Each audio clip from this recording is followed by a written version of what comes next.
Oi meninas, tudo bem? Mais uma vez eu tô aqui entrevistando o Edmilson, uma pessoa reabilitada que passou dentro do sistema carcerário e ele tá aqui para provar que ele conseguiu se reabilitar, não dentro do sistema, porque o sistema ele tá com muitas falhas. Então, tudo bem, Edmilson, com você? Tudo bem. E eu queria saber o que te fez entrar para a vida do crime. Bom, é aquilo lá, né? A gente entra pela vida para a vida do crime, ninguém entra para a vida do crime porque gosta. Né? É óbvio que há situações e necessidades e até o próprio local que você mora que impõe você, às vezes, entrar na vida do crime. Eu particularmente, eu com 10 anos de idade, eu fui tentar trabalhar. E saía eu e a minha mãe e tinha inaugurado no Itaim Bibi, a Juscelino Kubitschek, isso aí na época do Ernesto Geisel, estou falando do tempo da ditadura, ok? Então nós íamos trabalhar e eu era pequenininho, quer dizer, pequenininho eu sempre fui, mais ou menos menor de idade, e o que acontece? E tinha aquelas empresas CMTC, aquelas empresas de ônibus, sempre quando nós íamos trabalhar, chegava a cavalaria, o pessoal do shopping, porque o pessoal da empresa sempre achava que estava ganhando menos.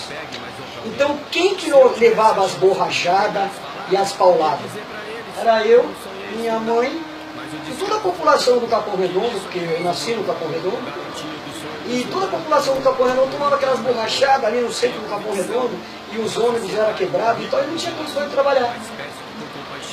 Automaticamente, passando 3, 4 dias posteriormente que eu não consegui trabalhar, o cara falou para mim que eu não queria trabalhar, mas ele não entendia, que ele mora no Itaim, ele não sabe a situação do Capão Redondo, né? Que é o extremo da Zona Sul, e isso aí você imagina em 1970 alguma coisa. Capão Redondo era, não tinha asfalto, era só morro, sem iluminação, sem nada. Então o que acontece? O local já é meio propício para isso, né? E aí o que aconteceu? Eu desanimei no aspecto de... Não é que eu desanimei, eu já tinha menos idade, aí a minha mãe continuou persistindo trabalhando, ela tinha que trabalhar para nos sustentar, que nós éramos em 4, nós somos em 4 ainda, graças a Deus, e eu fiquei parado na minha casa. Então automaticamente eu ficando parado em casa, você parado em casa, você não fica parado em casa na periferia, você vive na rua. Eu vivia na rua. E aí eu pergunto para vocês, para todo mundo que está vendo, em quem que você se espelha na periferia? É difícil, viu? É difícil. Aí eu me espelhei, por exemplo, comecei a estudar, me espelhei em professor e tal. Mas aí eu via certas coisas que também não estavam certo naquela época. Periferia, Capão Redondo. Eu fui me espelhar em quem? Fui me espelhar um dos maiores assaltantes de banco que tinha em São Paulo na época. Ele era meu vizinho. Ele era um coroão, tem a minha idade hoje, 50 e poucos anos. Ele começou a mencionar para mim como era a revolução, como ele fazia, como que era, porque era a ditadura ainda. Eu comecei a me interessar por aquilo, pelas coisas que eu quero saber, e quando ele gostava tanto de mim, quando ele saía para trabalhar que eu falo é assaltar banco, ele ia lá para assaltar banco, ele saía e falava, eu tô indo. E eu ficava ali, pensando, vai voltar, daqui a pouco ele voltava, pô, legal. Eu me espelhei nesse cara. E aí, um belo dia, lógico, a gente não começa assaltando banco, pegando guarderia, catando passe de clientes, não é assim. A gente começa, aí nós fomos para a Avenida Paulista, todo mundo conhece São Paulo, Avenida Paulista, e nós fomos catar a saidinha de banco. Mas eu tinha, isso aí eu quero deixar bem claro, eu tinha uma mente de revolucionário, de coisa que não está certa, tão na minha cabeça, que nós, inclusive, tem algumas pessoas vivas, o próprio Cascão, que eu fui o espelho dele, que eu vou chegar aí, todo mundo teve um espelho. Então nós íamos para a Avenida Paulista para pegar a saidinha de banco. Mas eu tinha consciência pesada, porque eu pensava com meus botões, aquelas pessoas que estavam pegando aquele monte de dinheiro no banco, quando ele estaria guardando aquele dinheiro, é o dinheiro da vida dela. Para ela comprar uma casa, para ela operar a mãe, para ela fazer alguma coisa que ela ajuntou a vida inteira. Aí eu peguei uma mulher lá na Paulista, essa mulher relutou muito, eu estava com meus parceiros, que depois tudo começou rebabando, depois dessa ideia que eu tive com eles. E ela relutou, tal, nós pegamos essa bolsa e fomos embora. Resumindo, chegamos lá no Morro do Capão Redondo, todo mundo feliz. Estamos lá, a bolsa da mulher, todo mundo feliz. Eu não estava feliz. Não estava, estava no comentário também que o Pascal fez, desconstruindo o sistema. Eu tenho uma participação nesse documentário, então eu falo uma parte disso daí. E eu vi aquilo ali, então todo mundo à noite, no morro, tempo do Bob Marley ainda, o Bob Marley estava vivo ainda, tempo do Ernesto Gás, ditadura, brava, todo mundo ali, escutando uma fitinha do Bob Marley, todo mundo se divertindo, e eu vi naquele momento que eu não estava feliz. Por que eu não estava feliz? Porque eu não estava feliz porque eu me coloquei no lugar daquela senhora que deve ter ajuntado aquele dinheiro a vida inteira para comprar uma casa ou para fazer uma operação do filho, de uma mãe, de um ente querido. Então aquilo pesou para mim, pesou. E eu no meio de uma rapaziada de 15 pessoas no Morro do Capão Redondo, assim numa fogueira, eu chamei todos eles, tirei a fita cassete, parei o Bob Marley e falei, gente, eu quero conversar com vocês todos aqui. Mas o que está acontecendo, Edmilcinho? Sou muito conhecido como Edmilcinho no Capão Redondo. Aí eu falei, gente, eu não estou contente, e expliquei. Aí começou a revolução no Capão Redondo, nesse momento, que hoje é Capão Redondo. Mas tudo começou ali. Eu fui um dos pioneiros, que botei na cabeça do pessoal, falei, gente, vem cá, por que a gente não faz diferente? Em vez de pegar aquela senhora que a gente pegou do lado de fora, por que nós não pega pro lado de dentro? A gente não vai prejudicar aquela senhora coitada, que a gente nem sabe para que ela investiu aquele dinheiro todo. Tá me entendendo, Pedro? Então, pesou a minha consciência. Aí um dos rapazes pegou e falou, tem um amigo nosso que está trabalhando num banco ali. Eu falei, traz ele lá. Aí ele trouxe o rapaz, pouca ideia, nós falamos, terça-feira nós vamos invadir o teu banco. Fomos lá, pegamos o primeiro. 1970 e bolinha, pegamos o primeiro. Aí montamos uma estrutura, pegamos o segundo. Mas não é assim que nem o pessoal pensa que é. Junta 4, 5, 6, 8. Vamos lá, vai lá, vai morrer tudo. Não é assim. Nós procuramos um profissional, que é o cara que eu me espelhei, o meu grande amigo Elias, me espelhei, ele me explicou como funcionava os modos operantes do negócio, que não é assim chegar e levar. E a gente se profissionalizou. E aí eu entrei na vida do crime. Me profissionalizei em alguns políticos safados que eu catei, que na qual hoje eu não quero comentar, mas são políticos que estão até hoje na ativa aí. E eu me especializei em multinacional, catava posto bancário dentro do multinacional. Então eu entrei no crime por falta de oportunidade e, para ser sincero, falta de um conselho, de uma pessoa focada em mim e falar, não, eu não tinha ninguém. Todo mundo falava, vem, que nem o Cascão canta na música. Por exemplo, para finalizar essa pergunta, eu tive um espelho que foi do Elias, aí eu comecei a roubar banco. O Cascão, ele era menor, junto com o irmão dele, o Teles, que até se encontra aqui agora. O que acontece? O Djalma e o Teles ficavam em casa brincando com o meu outro irmãozinho, jogando bolinha de gude, jogando peão, porque naqueles tempos era tudo assim, brincadeira manual. E eu já estava no rouba-banco, então eles visualizavam a gente chegando com os malotes, saindo com os malotes. E isso também, para você ver, o que eu te falo, serve de espelho. Serviu de espelho para o Djalma Rios, para o Teles Rios, que é o Cascão e o Teles. Serviu de espelho para eles. O que eles viraram? Viraram assaltante de banco. Se eu fosse um empresário bem sucedido, um cara legal, que eles frequentassem a minha casa, talvez eles não teriam entrado no crime também. Entendeu? Então foi tudo falta de oportunidade e a gente se espelhar numa pessoa que a gente quer ser igual e vai se espelhando só em grandes assaltantes e tal, e vai virando isso e a gente entra no crime. E você se arrepende de ter entrado no crime? Então, eu sinceramente, o que eu me arrependo, primeiro eu não me arrependo, não me arrependo porque eu prefiro ser esse revolucionário que eu sou e estou aqui, não é porque eu fui o melhor, né, que eu deixar bem claro, sempre comento isso com meus parceiros, eu estou aqui pela misericórdia de Deus, não é porque eu era melhor na bala, na troca, esquivava, nada disso, eu estou aqui pela misericórdia de Deus, que agora nós estamos fazendo um trabalho junto com o comendador, e quem sabe, se Deus permitir, ele tem um plano na minha vida de fazer a revolução no Congresso Nacional, porque na ditadura antiga eu peguei nos bicos. Então quem sabe Deus me dá o privilégio de eu fazer uma revolução mais diplomática agora, que é o que nós temos na mão. E o que a vida do crime representou na sua vida? Bom, a vida do crime representou na minha vida, eu vou falar para vocês, eu tomo losartana de pressão logo de manhã, aí eu tomo paroxetina para descer um pouco minha adrenalina logo de manhã, eu tomo amildarona 200 mg para conter o meu coração, porque eu tenho um batimento cardíaco acelerado, tenho taquicardia, e para dormir, eu só consigo dormir lá para as 3 da manhã à base de clonazepam 2 mg. Então, a única coisa que eu me arrependo da vida do crime, que eu fiz a revolução na minha época, é que eu não morri, como eu enterrei mais de 100. Todos estão mortos. Eu tenho 2 parceiros vivos. Se precisar, um dia você vai entrevistar um deles.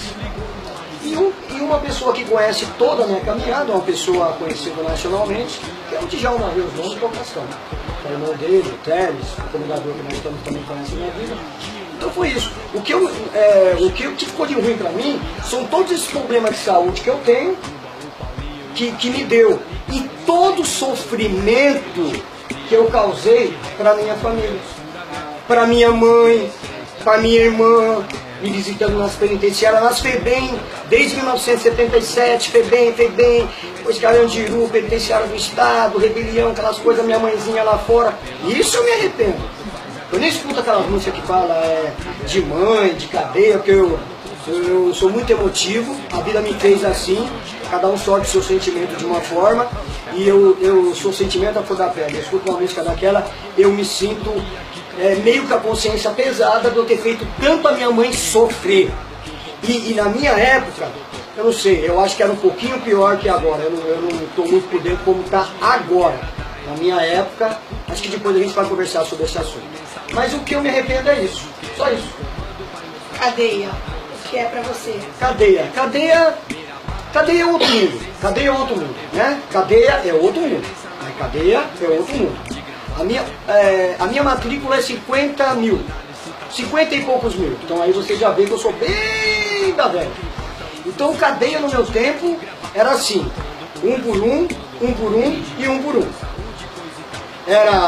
Não tinha esse negócio não tinha a facção ainda apaziguando. No meu tempo cadeia era, que nem o Mano Brown fala, cadeia era para homem, era complicado. Porque cadeia, como o Cascão fala também lá na Rua 10, da casa de detenção, era daquele jeito. Arrumou um problema, desacatou o outro, fez, naquele tempo, só de você fazer assim com o cara já te chamava para você trocar a faca com ele lá na Rua 10. Onde o Cascão fala Rua 10, até hoje o pessoal não sabe, é no Carandiru, é no Pavilhão 9.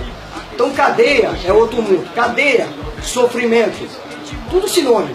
Sofrimento para o preso, sofrimento para a família, humilhação para o preso e humilhação muito mais para a família. Por isso que quando o cara entra para o crime e vai tirar uma cadeia, eu costumava falar lá dentro que eu tirava 2, 3 cadeias. Primeiro que eu tirei doente, segundo que eu tirei com a minha mãe, que ela aguentava visitar eu também, eu tirava a cadeia dela, ela chegava sempre chorando, e sempre quando ela chegava eu estava no hospital da penitenciária, no soro, ou no sangue e tal, porque eu tinha uns problemas de saúde. Eu era muito queridinho no sistema penitenciário, toda penitenciária que eu ia tinha rebelião, porque os caras não me socorriam no tempo certo, porque era um cara que eu tinha uma certa periculosidade e a escolta não podia me levar para o hospital. Então tinha que vir uma escolta para escoltar a escolta. Até chegar, os caras quebravam a cadeia. Então todos os diretores ficavam me mandando para cá e para lá. Até eu chegar na penitenciária do Estado, onde eu tive um tratamento. Cadeia, para mim, resumo, é outro mundo, é inferno na terra, inferno para preso e mais inferno para a família. A humilhação que a família passa, o constrangimento, a vergonha, geral. Tanto para os vizinhos, como na rua, como para chegar lá, na porta do presídio, tudo. O mais sacrificante, na minha opinião, a gente sofre lá dentro, mas nós sabemos que você não entrou para isso, então você sabe por que você entrou. Quem sofre é a família, que não tem nada a ver, de repente entra e tem que segurar. 10, 15, 20 anos. Cadeia é outro mundo, é o inferno na terra. Exatamente. É isso aí, sem palavra, inferno na terra. Na cadeia, o que te marcou?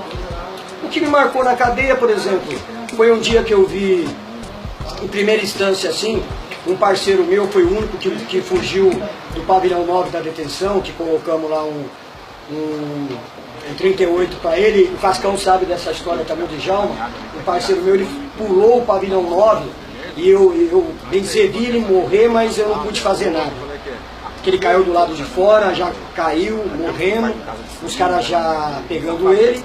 E as mortes que eu vi, assim, tipo 10, 12, 15, morrendo tudo junto, aquelas carnificinas, né, que a gente só põe as costas na parede e deixa passar o pente fino, entendeu? Aquelas matanças, que hoje não tem. Hoje o comando veio para apaziguar, tem tudo isso e tal. Só que no meu tempo, não tinha nada disso, tinha aquele monte de malandrão, tinha um monte de pilantra, tinha um monte de pá, e era tudo resolvido na faca.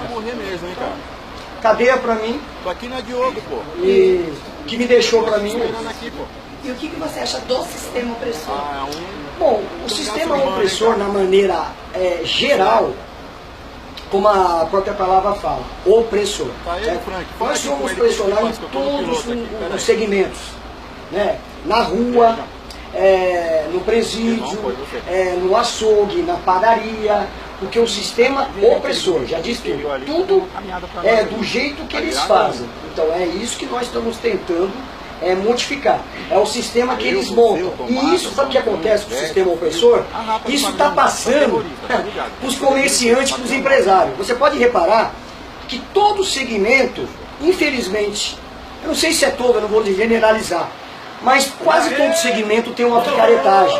Você chega no açougue, se você não conhecer o açougueiro, você não vai levar a melhor carne. Se você chegar numa oficina e não conhecer o mecânico, ele vai te arrumar 1000 defeitos no seu carro. É aquela lei que o Gerson fez há 1000 anos atrás, só os pioião da velha vai lembrar. O Gerson fez um comercial do cigarro Vila Rica, que ele falava que o brasileiro tinha que levar vantagem. E o que aconteceu? Isso aí repercutiu. Todo segmento, você chega lá para levar a tua máquina de lavar, um negocinho, o cara ele já fala que é R$1000, você leva no teu amigo, não, escapou aqui. Então isso pegou moda. Todo segmento, como começou com o governo, todo segmento do empresariado, do comércio, tem as suas maracutaias também. Aí vai indo. A tendência é piorar. E você consegue andar na rua com tranquilidade, sem sofrer nenhum tipo de preconceito ou opressão, caso você pare em uma blitz? Sim, eu teria sim. Eu teria e tive. Há 20 anos atrás eu tinha. Hoje não. Hoje eu não tenho. Muito pelo contrário. Eu me orgulho de ser um revolucionário que eu sou. Inclusive eu falei com um político, primo meu lá de Cuiabá esses dias. Eu me orgulho de ser o revolucionário que eu sou, porque eu vou, ou ia, porque hoje estou reabilitado, eu ia para catar onde o seguro pagava. Eu ia para catar onde os políticos roubaram, eu ia lá e pegava um pouco dos políticos para mim. Já falei que eu não vou citar nomes agora, para não causar polêmica, mas já está no documentário. O que eu quero dizer é o seguinte: eu me orgulho, aí ó, eles não se orgulham de ser políticos, não se orgulham de ser dono de empreiteiras, eles não se orgulham de ser empresários. Então, eu me orgulho de ser um revolucionário, porque eu não desvio, Joyce, dinheiro da salsicha das crianças, eu não desvio remédio, que no posto de saúde não tem AS para as crianças, não tem remédio de pressão para os velhinhos. Então, a gente ainda faz um movimento, consegue comprar, mas e quem não pode? Tá entendendo? Então, é dessa forma que eu vejo. E o que você hoje, sua visão do sistema atual da cadeia, hoje em dia é como? Bom, do sistema que eu vejo na cadeia hoje, bom, eu não posso, eu particularmente não vou falar com tanta autoridade assim, eu gosto de falar com autoridade o que eu sei, o que eu vivi. Nem que me contaram, eu gosto muito de falar, eu gosto de falar o que eu vivi. E eu não vivi essa geração de 20 anos para cá que o pessoal está na cadeia. O que eu tenho ciência aqui fora, que eu tirei há 30 anos atrás, então quer dizer, o que eu tenho ciência aqui é que a cadeia está apaziguada, que ninguém mais morre, que o pessoal conversa, a razão prevalece, e que é assim que está seguindo uma doutrina lá dentro, que é o sistema do comando. Pelo menos o que eu saiba é isso, está bem administrado lá dentro, Então lá dentro, para mim, eu acho que hoje está tranquilo. Fora essa divergência que está tendo sobre as facções, né?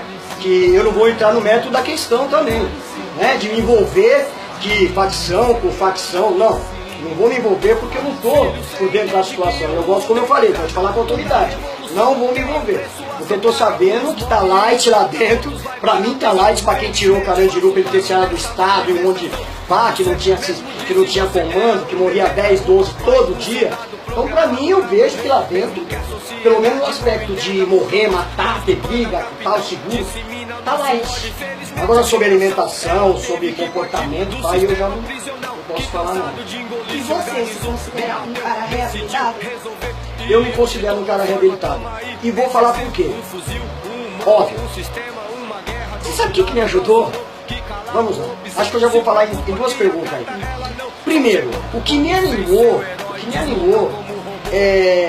parar com o crime foi primeiro me conscientizar que eu estava matando a minha família. E Deus é tremendo também, usa as formas dele para parar, porque eu fiquei doente. Começou a me dar ataque cardíaco. Agora você imagina, um homem pegando uns bicos, escalando um bagulho, vendo o carro forte chegar com ataque cardíaco. Aí teve um dia que me deu um ataque cardíaco, eu falei, gente, eu tô tendo um problema de saúde, mas é Deus o comando da minha vida. Não murmura, é sempre Deus o comando. Estou com 50 e poucos anos e é Deus o comando da minha vida. Peguei tempo de Cabo Bruno, peguei tempo de ditadura, peguei tudo. Estou aqui, não sou o melhor, estou pela misericórdia de Deus. E parei, por quê? Primeiro eu pensei na minha família. Segundo, com todo respeito, não é que o crime, vamos generalizar, que tá... Mas não é do que nem o meu tempo. Então como hoje, já não é mais que nem do meu tempo, 1970 e tal, 80 e tal, então eu prefiro ficar na minha, deixa a rapaziada de hoje fazer o movimento deles e a doutrina deles, que na qual muitos não batem caminho. Então tem muita coisa que eu não concordo. Então se eu não concordo, eu vou parar, porque a mim me obrigou a parar. Meu problema de saúde e a minha família. E quarto, eu ter conhecido o comendador Ricardo Fácil, que foi um empurrão na minha vida. Que o comendador veio com palavras de aconchego para mim, de esperança, falando da URS, que é aí que a gente fala da URS, e ele me apresentou, quem me apresentou o comendador foi o Djalma Rios, que nós fizemos uma reunião em casa, junto com o finado Gato Preto, o Teles, e quando apareceu essa novidade da URS, e o comendador mostrou para mim que há possibilidade de mudar, até porque muita coisa que vai ser feita, gente, já está previsto em Constituição e no Código Penal, que na qual é obsoleto demais, acho que foi feito em 1941. Os crimes eram de um jeito, agora os crimes são totalmente de outro. Eles não mexem no Código Penal ali, eles não... Teve uma emenda da Constituição, se não me falha a memória, acho que em 88, mas quando parou a ditadura na direta já, então eles não mexem. O que tem ali é para ser cumprido. E aí a URS vai fazer cumprir o que está ali. Reabilitação é algo que é muito difícil. Muito. Por conta da desigualdade social, a indiferença, até porque hoje em dia a política no Brasil está precária. Você acha que existe reabilitação? Existe. Você tem esperança? Não. Então, aí que tá. Reabilitação para o Brasil? Não, reabilitação para os presos. Para os presos. Então, aí que entra que tem que ter um sistema de governo, aquele papo, aquela coisa desesperadora. O cara sai da cadeia, ou o menor sai da FEBEM, se é o menor ele tem objetivos, ele quer comprar um tênis bonito, ele quer comprar uma corrente de prata. Se é o cara que está saindo do sofrimento, 10, 15, 20 anos, ele quer comprar uma casa para a família dele, ele quer dar uma vida mais confortável para a família dele. Pô, mas como que ele vai fazer? Primeiro vem essa hipocrisia que o cara para trabalhar tem que ter atestado de antecedente. Pô, então ninguém vai trabalhar mais. Como é que eu vou trabalhar? Eu tô 30 anos que eu saí da cadeia e os caras falam, pô, mas você é presidiário. Eu sou. Mas aí eu monto minha empresa, eu faço meus negócios. Mas quem precisa do trabalho? Pô, o governo, ao invés de dar uma assistência, fala, não, vai sair, vamos aliviar, para ele não entrar em desespero para me dar trabalho para nós. E vamos recuperar ele. Não. Aí eles discriminam, pede atestado de antecedentes, quando você chega numa empresa, você é humilhado, certo? É humilhado e aquilo deixa o ladrão louco. Aí ele volta pro crime. Aí vem o projeto que o comendador está fazendo, que seria o quê? Que é isso que nós vamos fazer. Nós contamos com o apoio de todos vocês. É que quando o preso sai, ele já vai estar com o nome dele cadastrado no órgão competente, aonde ele já vai bater no 0800 e ele vai sair e ele já vai ter um lugar para ele trabalhar. Então, se ele vai trabalhar, então ele vai trabalhar, ele vai ter oportunidade. Se ele não quer trabalhar, então ele vai e bota com olho. Mas ele vai ter uma oportunidade de trabalhar. Então ele não vai voltar para o crime pelo desespero. Vai voltar porque ele quer. E o que você diria para elas, para os privados da liberdade, que elas vão poder passar essa informação para eles, em prol da liberdade, da justiça, para ter uma reabilitação do outro lado da grade? Bom, o que eu digo para as cunhadas, que vocês são pessoas especiais, abençoadas, que é o trabalho que vocês fazem, visitar. Eu tirei um monte, tem gente aqui do meu lado, que está aqui do meu lado, todos tiraram também. E o que eu falo para elas, para as cunhadas, para os pais, para as mães, para os familiares, e para os irmãos também que estavam do outro lado da grade, do jeito que está, eu não teria nada para falar para vocês. Olha, eu teria para falar assim, ó, vai ficar desse jeito e a tendência talvez até piorar. Não, porque do jeito que está, a tendência é piorar. Agora eu vou falar para vocês diferente. Nós temos um projeto muito interessante, não é uma coisa que foi feita agora, é uma coisa que está sendo feita há 15 anos, que é um trabalho que o comendador Ricardo Passo está fazendo, que ele vai fazer um trabalho com a massa carcerária, e ele não vai fazer milagre. Ah, mas esse homem é milagroso? Não. Milagre só quem faz é Jesus Cristo. Todos nós somos tementes a Deus. O que ele vai fazer é o que a Constituição e o Código Penal já reza. Tem muita gente, segundo os cálculos do comendador, tem 30% de presos que estão atrás das grades, não está.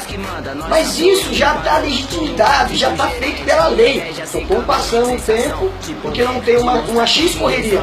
Se fizer um mutirão e correr todo mundo que tem direito, 30% vai tudo para a rua. Mas tem que ter vontade. E essa vontade, o comendador Ricardo Passo tem. Não é que ele vai fazer milagre. Quando ele entrar, pegar a caneta, ele entra com os recursos, analisando todos os recursos, e mais de 30% dos presos vão sair do sistema penitenciário. E a importância da visita é tudo. É tudo. Terminando aqui, a visita é tudo. Primeiro, se não tiver visita, explode a penitenciária, né, diretor? Explode, né, diretor? Tem que ter visita. Se não tiver visita, explode. Quer dizer, resumindo, a visita é fundamental. A visita que faz o preso sonhar com amanhã. Tanto é que o preso que fica sem uma visita lá, ele fica depressivo, magoado, carente, ele fica dependendo dos parceiros, que somos nós, que vemos que ele não tem uma visita, a gente dá um apoio moral, financeiro, material. Mas a visita dos irmãos, ou a visita dos irmãos para as irmãs lá dentro, é fundamental. Se não tem visita, a cadeia explode. Morre todo mundo, tanto do lado quanto do outro. A família fica triste, ou seja, visita fundamental.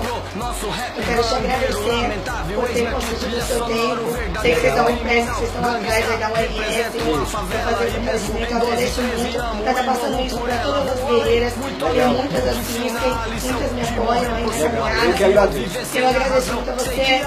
Muito obrigada. Obrigada para vocês, muitas guerreiras, novamente por estar aí comigo. É nóis. Legal.